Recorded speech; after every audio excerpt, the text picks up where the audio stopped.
Bang, kalau mengobati patek, jadi untuk penyakit patek ataupun penyakit antraknosa itu kan menyebabkan buah tanaman cabai kita itu keringnya busuk tapi tidak mengalami kerontokan. Itu bisa menyebar dari buah yang satu ke buah yang lain, dari tanaman yang satu ke tanaman yang lain, dan parahnya itu bisa menyerang semua tanaman cabai kita dalam satu kebun. Nah, itu kalau misalkan gejala serangannya sudah parah, ya itu biasanya agak susah dan lumayan lama kalau misalkan sembuh. Tetapi sebenarnya untuk penyakit patek itu bisa sembuh ya, tetapi lumayan lama dan lumayan susah, apalagi kalau stadiumnya sudah menengah sampai parah.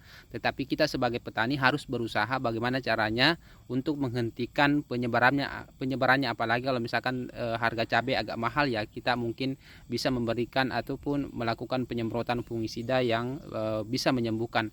Salah satu recommended bahan aktif yang bisa kita gunakan, misalkan bahan aktifnya azoxystrobindipenoconazole, yang saya gunakan merek dagangnya Trobintop, seperti ini fungisida sistemik yang bersifat protektif, kuratif, dan preventif. Bisa kita gunakan untuk melindungi dalam bentuk pencegahan, dan bisa kita gunakan untuk mengobati dalam bentuk pengendalian ataupun saat ada tanaman kita yang terkena penyakit patek. Dosisnya cukup gunakan 1 ml per liter, bisa dicampur dengan pupuk, bisa dicampur dengan insektisida.